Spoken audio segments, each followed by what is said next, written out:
आप सभी को नमस्कार। मैं हूं हितेश शर्मा। आज सुबह की चर्चा एक बहुत पुरानी सत्य घटना से।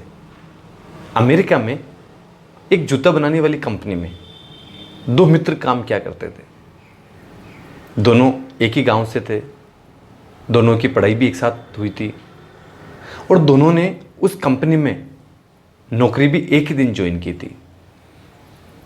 कुछ सालों से वो वहाँ काम कर रहे थे। दोनों बड़े मेहनती थे, बड़े होशियार थे। एक दिन एक मित्र को उस कंपनी के मैनेजर ने बुलाया और उससे कहा कि हमारे लिए तुम एक काम करो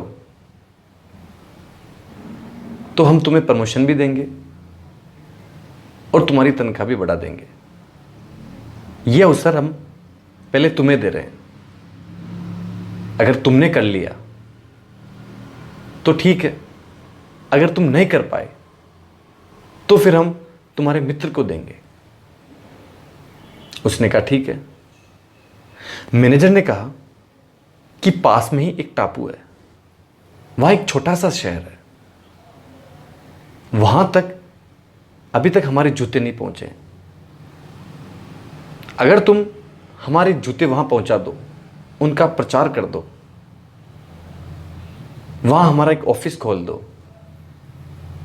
वहां सेल बढ़ जाएगी, कंपनी का नाम होगा, कंपनी को आमदनी होगी, तो तुम्हें भी फायदा होगा, तुम्हारे भी पैसे बढ़ जाएंगे और तुम्हारा भी प्रमोशन हो जाएगा। उसने कहा ठीक है। उसने ये बात अपने मित्र को बताई। उसके मित्र ने कहा ठीक है, तुम वहां जाओ, अच्छे से काम करो।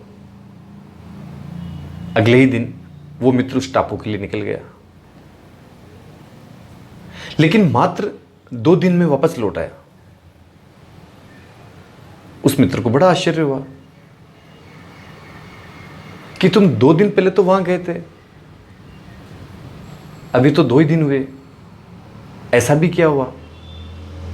वहां तुम्हें कंपनी का प्रचार करना था, सेल बढ़ानी थी, आमदनी बढ़ानी थी और तुम इतना जल्दी आ गए। उस मित्र ने कहा पूछो ही मत, वहां कुछ नहीं हो सकता। वहां आज क्या, आने वाले सालों में भी कुछ नहीं हो सकता। वहां कंपनी कुछ नहीं कर सकती। यह बात मुझे 2 दिन में समझ में आ गई और मैं कंपनी को नुकसान नहीं देना चाहता, इसलिए मैं जल्दी वापस आ गया। उस शहर में कोई जूते नहीं पहनते, सारे लोग बिना जूतों के घूमते हैं। अब वहां जूतों का क्या काम? और कंपनी अगर वहां ऑफिस भी खोल ले, स्टाफ भी भेज दे, तो वहां क्या होगा? कंपनी घाटे में जाएगी, नुकसान होगा। उसने यही बात अपने मैनेजर को बताई। मैनेजर ने कहा ठीक है। मैनेजर ने उस दूसरे मित्र को अपने पास बुलाया और उससे भी वही बात कही।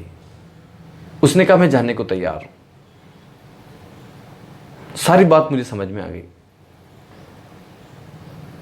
मुझे कुछ कहने की जरूरत नहीं और मैंने सोच लिया कि वहां कैसे काम करना है। दूसरा मित्र वहां पहुंचा, उसने वहां काम करना शुरू किया और कुछ ही महीनों में वहां कंपनी का एक बड़ा शोरूम खुल गया और पूरे शहर के लोग जूते पहनने लग गए। कंपनी की इतनी बिक्री हुई, इतनी आमदनी हुई कि उस व्यक्ति को वहां का मैनेजर बना दिया। जब कंपनी ने उसका सम्मान किया तो उससे पूछा कि 2 दिन पहले जब तुम्हारा दोस्त वहां जाकर आया था और उसने तुम्हें सारी बात बता दी, तो फिर तुम क्यों तैयार हुए? तुम्हें सब कुछ पता था। उसका जो जवाब है वो आप सुने। उसने कहा कि वहीं तो कंपनी की बिक्री होनी है जहां लोग जूते नहीं पहनते, वहीं तो अवसर था मेरे लिए। जहां आज तक कोई कंपनी जूते नहीं बेच रही, जहां कोई जूते चप्पल नहीं पहन रहा, वहीं तो मुझे जूते बेचने थे। और इतना बड़ा मार्केट मुझे कहां मिलता। मेरे सामने असीम संभावनाएं थी, बहुत बड़ा मार्केट था।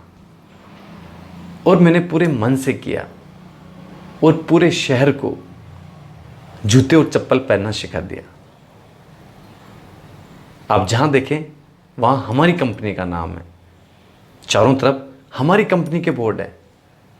और अब जाकर दूसरी जो कंपनियां हैं वहां अपना ऑफिस खोलना चाह रही है।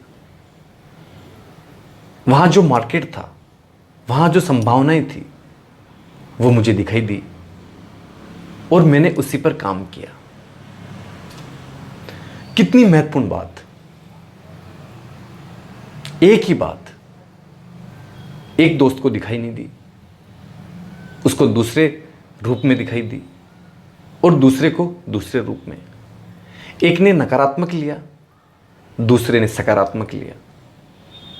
बात एक ही, विषय एक ही, स्थान एक ही, लोग एक ही। कितना बड़ा फर्क। अपने जीवन में जहां भी आपको लगे कि स्थान नहीं है, जगह नहीं है, अवसर नहीं है, वहां उसे दूसरे ढंग से देखने का प्रयास करें। अगर आपने दूसरी नजर से उसे देखा, हो सकता है आपको अवसर दिखाई देगा, अपना भविष्य दिखाई देगा, जो आपके जीवन में संभावनाएं हैं वो दिखाई देगी। अपना दृष्टिकोण बदलें, अपना नजरिया बदलें। अगर आपने एक बार इन चीजों को देखना शुरू कर दिया तो ये मान के चलिए आपका जीवन बदल जाएगा। और आपके जीवन से हो सकता है जो आपसे जुड़े हुए लोग हैं उनका जीवन भी बदल जाएगा। पूरे मन से सकारात्मक रहें। अवसर को देखने की जो दृष्टि है उसे विकसित करें। ईश्वर से जुड़ें, प्रेम करें, प्रार्थना करें, ध्यान करें। आपने मुझे प्रेमपूर्वक सुना, उसके लिए धन्यवाद।